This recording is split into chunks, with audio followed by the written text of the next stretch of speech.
slept well? I did sleep well, yeah. It was a really nice bench. And then what Quite happened a wide for your base breakfast? to it. Well, this morning, last night, because I'm documenting the entire journey on the internet, a young man that's local who works at the Felixstowe port. Oh yes. He sent me a message last night and said, "Do you fancy me bringing you a bit of bite to eat and a coffee?" Oh, right. Which I took him up on. So at about 7:15 this morning, I knew there was someone standing next to me. Woke up and said, "You must be Paul." Oh, and right. there he was, bless him. He'd bought me McDonald's coffee and sausage and egg McMuffin to kick off with today. Thank you, Paul. That's very kind of you. Now let's just get the viewer up to speed with what is it that you're looking to do. What is it you're looking to promote on this journey of 6,500 miles? And we could just explain to the viewer that this journey is the whole of Britain. It refuses to use ferries, so when Christian gets to a river, he's got to walk back up it to where there is the first bridge to cross it to come back down again. So That's not correct, only are yeah. you doing the coast, you're doing the rivers. I'm doing the entire coast properly. Yeah. As I said, without using ferries, and I'm also sleeping rough every So night. you're really seeing Britain as the Vikings would have done that long time ago. That's correct, yeah. Excellent. Okay, so you kicked off in Blackpool. Was there a reason for Blackpool? Yeah, Is that where you originate from? No, it's not. I'm actually from Lichfield in Staffordshire. Oh, are you? But when I was up in Blackpool, I was self-employed up there, and that's sort of the business didn't work out. Right. And rather foolishly, I hadn't paid my national insurance stamp when I was self-employed. I'd never been self-employed before. Right. You know, I hadn't paid my stamp. So when the business didn't work out, I then obviously tried to find employment. That was difficult. Right. So I went down the route of claiming job seekers allowance. Was told because I hadn't paid my stamp, You weren't entitled. I wasn't entitled to any money. So effectively, I was left in a bit of a mess. Yeah. And really had no choice but to be homeless. Oh, right. But I thought, well, if I'm going to be homeless, I'm not just going to sleep in the same shop doorway night after night. I'm going to sleep in a different shop doorway night after night, and discover the entire coast of Great Britain, and hopefully raise a little bit of money for charity. Right. Now I'm obviously raising money for Help for Heroes. Right. As I'm an ex-soldier myself. And which regiment? I was with the Staffordshire Regiment. And how long were you with that? I was with the Staffordshire Regiment for 7 years, 329 days. But I wasn't counting. It tells you so in the little red book you get when you come out. But at my time I served was between 1990 and 98. Right. And you were in Northern Ireland? Yeah, I did. I did 4 tours in Northern Ireland. I was fortunate enough to be based in Hong Kong just before the handover. What, before Chris Patton did his... That's correct, yeah. Pass it back? That's right, yeah. Right. That was in 97. And I also was based in Germany for a short while. Where? I was in Fallingbostel. Oh, right. Yes, I have memories of Fallingbostel when it was the tank regiment, the Scots Greys. Yeah. Good memories of Germany and of that time. But the best memories of Germany are the cheap beer. Yeah. Well, and the fact it was available into the early hours of the morning. Yeah. And you could wake up and you'd have a long line of steins ready for you to carry out. I mean, I hate to tell you this, but during Oktoberfest, a number of us were really glad to go to work so we could dry out and get ready for the next section. Now, you're not doing that on this coast watch because you wouldn't be in a fit state to continue, one would assume. Or do you have the occasional jar? I do have the occasional jar. Right. Have you had an Adnams yet? I have had in fact, I only had an Adams last night. The Ghost Ship. I love the Ghost Ship. I like the Ghost Ship. Isn't it good? It is a cracking beer. In fact, they are, as you know, pretty much an organic brewery, and you will see them when you get to Southwold. Sure. So it might well be worth to ask to do a brewery tour because they do those. Well, I was invited when I was in Cornwall to the Rock Brewery. Oh, were you? The Sharps Brewery, yes. At Rock, yeah. And I had a good time there. Yeah, excellent. And sampled a couple of their beers because I'm a real ale drinker. Yes. Well, aren't we all? Or should be. Mind you, there's an awful lot of lager outside. I hear them most weekends. I was there once when I was younger. Last week. Right. So you're 39, That's or right. you were when it started. So no, I was 38 when I started. You were 38? I was 38 so you're when now I started. 39. So this is having to be updated year by year as you go. How long do you think this whole trip would take? Well, I initially guesstimated it was going to take me sort of 18 months. 18 months, right. But I'm now day 282 into it, so I'm sort of like 9 months into it, and I'm not even halfway around yet. No. So I'm now looking at sort of another 18 months, perhaps possibly 2 years, before I get back to Blackpool. I've still got the hardest section to go, which is going to be Scotland. It's going to be hard. but it won't stop me. I'll keep going. Okay, young man. So, would you say going up and down the estuaries is actually adding a fair bit? That's what's happened. Now, I initially did my time planning off the back of a book of a guy who claimed to have done it in 1978 called John Merrill. Oh, right. He reckons he walked the coast of Great Britain in 9 months. Did he really? Now, I don't know whether he did that doing it the way I did it, or he 1, 2 skip a few, 99, 100. Yeah. Didn't quite do it properly.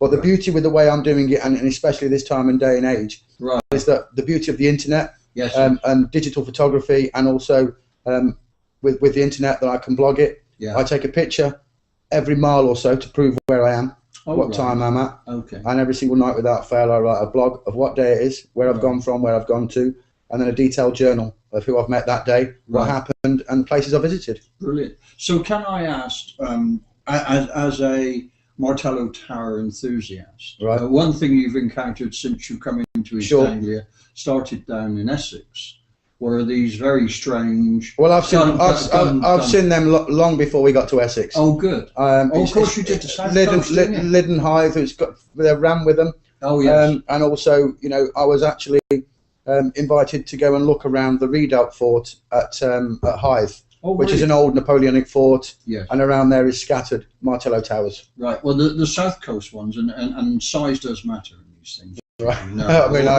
Now, the South Coast ones are much smaller than the ones you're now encountering. Right. In that they were made with something like 500,000 bricks. Yeah. Ours were another 50% on top of that, so it's 750,000 bricks, 2 staircases, carried a bigger cannon on the front that had a mile range to sea, and they had howitzers either side to create a killing field between the towers. Right. So when you get to the golf course, you'll see it there in all its beauty, connected to the next one that's at the ferry, which you'll go through and carry on up. So I would certainly invite you to record the Martellos as you go. I will do, nice waypoints. They'll give lovely waypoints. I mean, me personally, I prefer castles to Martello Towers any day of the week. Well, you may, but I've got we won't go into it because it's a very long story. Right. But without those towers, we probably wouldn't be beaten Napoleon. Yeah. Right? And that's the key significance of those towers, even though they never fired a shot in anger. Yeah. But we won't go there, Christian. We'll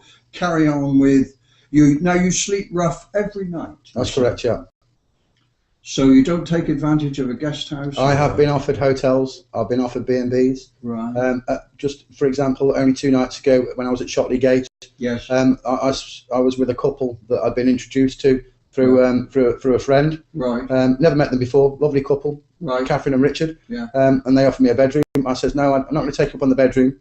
But I put my tent up in their back garden. Oh, right. And the reason why I'm sleeping rough every night is to prove a point because I was left in a mess. Yes, you were. And yes, I'm raising money for Help Heroes, but what I want to do is raise awareness for the homeless. Yes. And now a lot of these guys, get overlooked, don't get the help out there. But a big percentage of the homeless in Britain are actually ex-forces. Yes, they are. A huge percentage. Yes, they are. And it isn't till I started this journey that I realised exactly how big of a problem it was, because I've met loads. I mean, I met most recently a guy who's sort of older than my dad. Yes. And I he's probably someone's father or brother or And I couldn't. I'd be mortified if I thought that was my dad out on the streets. Yes, I know. And it's just so sad. But I think both you and I, being both ex-servicemen, are aware of the difficulty of transition from military life into civilian life. Yeah, especially nowadays. Especially with the guys. And one of the reasons why these guys end up on the streets is because now with the conflicts, a lot of them are suffering from post-traumatic stress disorder. Yes. Now, a soldier is usually quite a proud man. Yeah. They don't like to go and talk to their problems. And what a soldier, Navy or Air Force, how they deal with their problems is either through drink or drugs, which obviously then causes a knock-on effect, family breakdowns, relationship problems. That's assuming there's a family involvement. Of course, yeah. But as you and I know, an awful lot of people who join the military often... it made, in some regards, is looking for a family in some respects. I've seen that, often, parents are divorced. I did find a family when I joined the army, and that brotherhood is still there. So really, you're not only losing a job, you're losing that support mechanism, whatever. And certainly, if we look at the difficulty of obtaining housing, for everybody, currently. Yeah. In certainly in the southern part of England, that's a crime, a major problem, isn't it? Yeah. It's A, the job. Yeah. B, having got the job, where can you live? Yeah. And housing prices, and stability and yeah, support. Sure. And as you said, you weren't aware of what the significance was as starting your own business, but not paying national insurance. Of course, yeah, just a That simple having little not things, made that payment, you're entitled to zips. Yeah, absolutely I nothing. didn't realise that was the case. And the first thing I obviously said to them was, well, how is it that an asylum seeker who's never paid stamp ever in their lives, when they arrive in this country, or somehow are entitled to monies? And it was just beyond me how this can happen. And that's what happens. It's well, I think now there is a discussion as to what in the do process. You need to have contributed, Sure. so that you do have It's still in the discussion process, though. Nothing's actually been set up, has it? I mean, once you were employed by the military, you would have paid national insurance. Of course, but I didn't have to worry about that. You'd have made all your contributions. Yeah, I didn't have to worry about that. It was all done for me. But that had no relevance. Of course not, no. And how long were you trying to run your business? I think it was close to 3 years. So it's quite a long time. Yeah. So what they were looking at were the most recent contributions. Of course, that's what happened. Yeah, and they work it on a yearly basis, to be fair. Like, yeah. And that's what happened. So so there was no recourse for you then, other than charitable help, if you could find it, or family. My family. But the thing is, I didn't want to sort of be a burden on my mother. No, because my mother's, well, any family, of course, they're just about making ends meet, aren't they? I don't come from a wealthy background or out like that. No. And I didn't want to be, and that's why. But then equally, neither should you. But what, there is a failure here, isn't there, in informing you of when you left the army of these sort of things, or what you need to be very aware of, or even if you had been told, whether you'd absorbed it or not is another question. The thing is, and the mentor business doesn't exist. The business I was operating at a loss anyway, so yes. I hadn't got the money to pay it had I wanted to. No. So, it's a sort of a But catch-22. I understand that in very low earning businesses there is an arrangement whereby you can be credited with national insurance. But see, I don't know. But the point being, we are very bad at informing our folks of what they need to be doing to protect themselves. And perhaps we could get better on that. But we're a long way away now, aren't we, Christian? Yeah, from where we actually started. That's right. So look, let's have a quick little look and show our viewer what Britain looks like, because some of them, I'm sure, have never moved outside of the confines of East Anglia. So right. where the amazing journey you've already made will probably come as a surprise to them. But you took off from Blackpool and you headed south, yeah? That's correct. I chose to go anti-clockwise because I really didn't fancy doing my first winter in the top of Scotland. And really, you pick up your most support as you come through the southern bit. Sure, yeah. Yeah. So you hit Liverpool. I did, yeah. And you did the Wirral and all. Yeah, when I come down to from Liverpool, I then had to walk 2 Runcorns across the bridge to then come back up the other side of the Mersey around Birkenhead, Wallasey, Hoylake, West Kirby. Oh, that. Then I picked up the Wirral Way, which was a dismantled railway track. I'll just rest that down. Of course, yeah, sure. Yeah. So you're around here at Liverpool, and then you ended up heading off to Wales. Yeah, I think it was day 10 by the time I actually entered the Welsh coast. Oh, right. And I was looking forward to that because that year, the year I started, in fact, the Welsh coastal path had been opened. Oh, I remember that. That's right. Yeah, there is Isn't that one that actually is within its own nation? Wales is the only country in the world that has a coastal path around the entire coast of it. That's what I thought. Yeah, I remember seeing the lady who was promoting it. That opened last year. Right. Sort of, and it's beautiful. In fact, still some of my favourite castles, my favourite lighthouse, my favourite beach is still in Wales. In Wales. Well, if you talk too much, we'll lose all our East Anglian. Right, I'm sorry. Yeah. Well, no, I don't. I think anybody. I'm still yet to see the rest of East Anglia. Oh, there's a lot of it, and you'll find it. It's wild. You go into the. You haven't got to Southwold yet, have you? No. Well, be prepared for very expensive beach huts. Beach huts there cost 60 to 70,000. Yeah, I've seen them. So what you would be buying nearly a street in Liverpool for, I know. You just get one wooden hut. That's right. Yeah. So I saw one recently that wasn't even very impressive for 32. It's quite amazing. Sure, yeah. It is. So here we are in Wales. So you came all the way through down to Aberystwyth. That's correct. And then you did all the mumbos and all that. Yeah, in fact, I remember Aberystwyth very well, because one of my friends from our battalion decided to come and join me for a week. Oh, good. He only lasted 3 days. Well, that's it. See, I mean, civilian life, he just soft. It just didn't stop raining for those 3 days. Oh, that's the spirit. And he just, fortunately for him, he can throw a towel in and go home. Yes. I couldn't. But the beauty of him coming to visit me for them 3 days, there's nothing better than, even when you're having a really bad time, looking back and seeing someone in a worse position than yourself, because he was ill-equipped, ill-trained, and really didn't know what he was letting himself in for. To be honest. If anybody's looking to join you, they really need to be. I've had a few people come and join me, males and females, and it is down to the weather of how they enjoy it or not, really, to be honest. But yeah, I mean, I enjoy the company. So you came all the way through. When you got to the Severn, how did you get over that? Did you go on the new bridge? On the old bridge, the one just before Chepstow, on the old Severn Bridge. There's a pedestrian foot crossing. Yeah. And I crossed over there back into England. They call it the Meccano. The Meccano. You know the Meccano kits? I remember the old.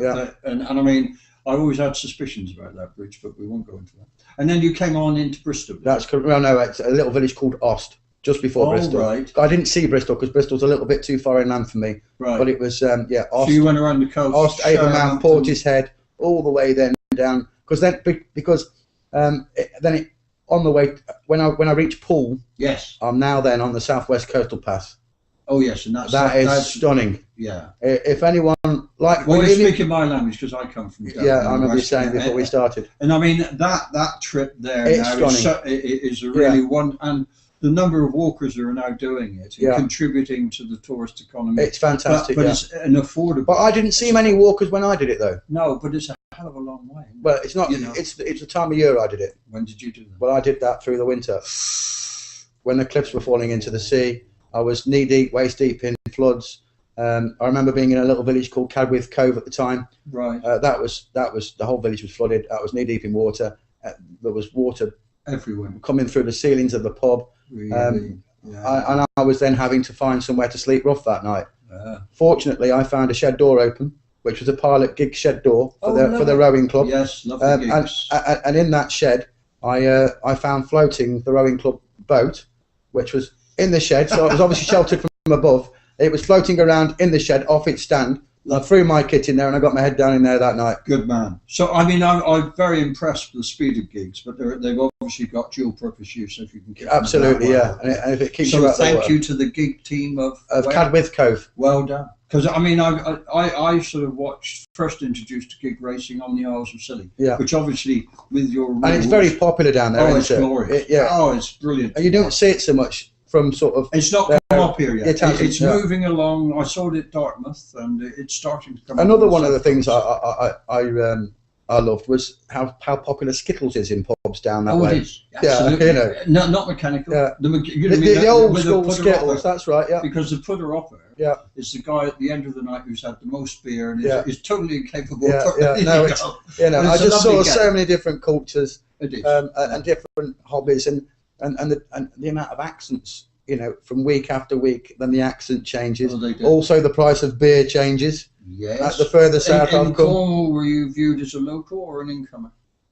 They used to, when I was there, they used to charge two different prices on the same bar the same night. Right. Well, I was quite fortunate actually, because when the locals when people find out what I'm doing and who I am, what I'm doing it for, they've been ever so generous. And I've been bought meals, I've been bought drinks.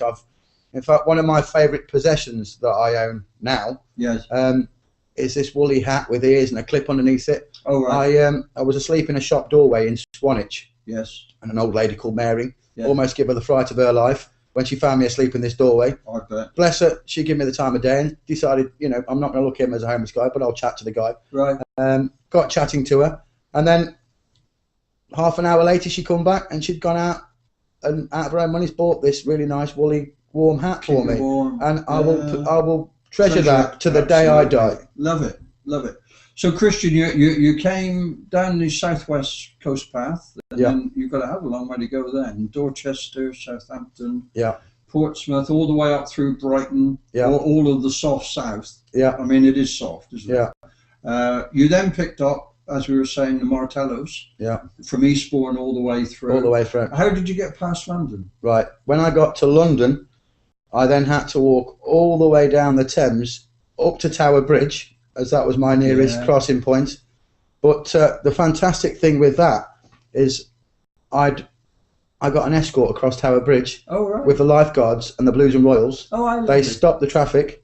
They was all horse mounted, all their the uniform on. Magic. I also had quite a lot of people come out to see, because it was a special day for me to cross the bridge. Yes. And they escorted me across. And this is on Facebook. It is, yeah. Great. It is, great. yeah. So there you are, viewer. And they escorted me across the bridge. We stood there, got some photos outside Tower Bridge, and then I'd been invited by an MP that I'd met in Dover to go and visit the House of Commons. Oh, right. Went in there, talked to a few of the MPs. Right. And were they sympathetic? Ish? Do they understand the problem? I mean, if you don't understand the problem, you're not going to come up with a solution, are you? Really? I have no idea. No. I'm not a politician. I'm a walker. Yeah. But I mean, if we look at most military personnel forever, Nelson, Napoleonic Wars, they were put on the beach on half pay or no pay, and it seems to be the reality of life that our nation isn't particularly good at looking after those who we expect to fight and sacrifice. Well, this is great. I'm sort of out of the loop when it comes to news and media and TV and whatever. You're probably much better for it. I am, yeah. But I heard that Prince Harry has actually gone and visited America. Yes, he has.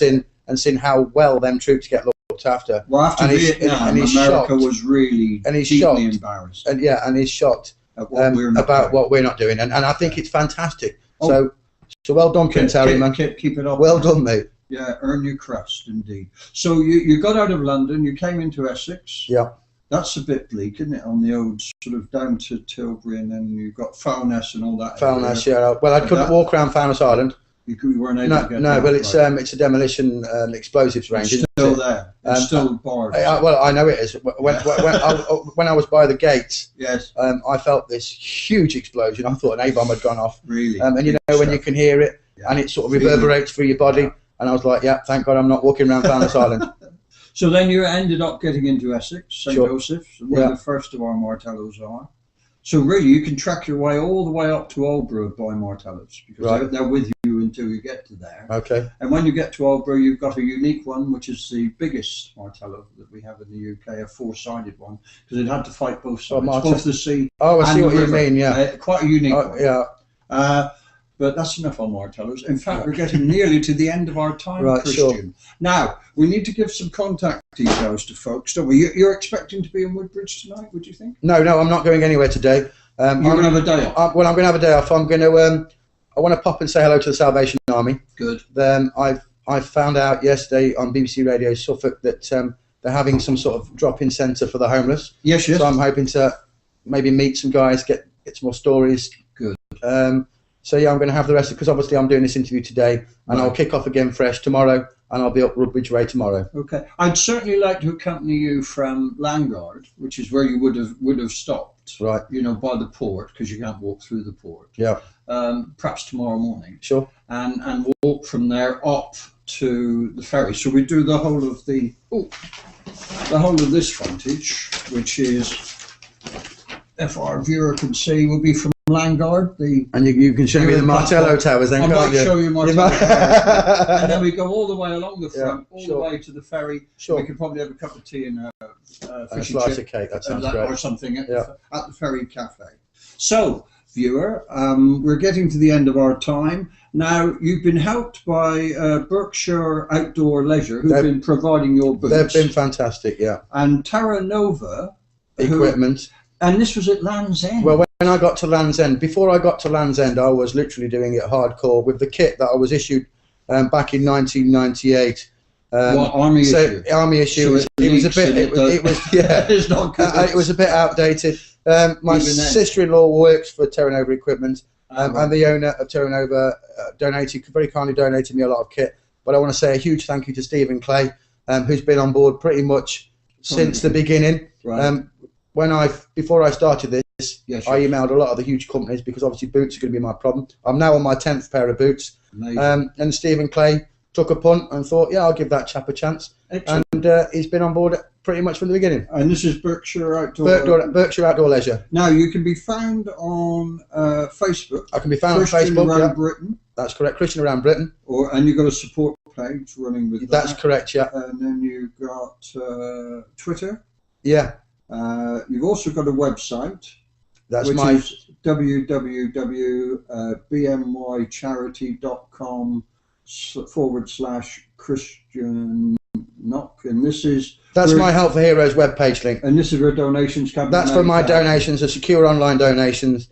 I've now, with Gift Aid, I looked at it earlier. Yes. With Gift Aid, I've raised for Help for Heroes just over £76,000. Well, congratulations. Thank you. That. And can I say, enjoy the rest of this, because it's one hell of an experience. It is. It's been some of the best times of my life, some of the worst. And if there's anything that Felixstowe TV can do and help, thank you. Give us a shout. Brilliant. Nice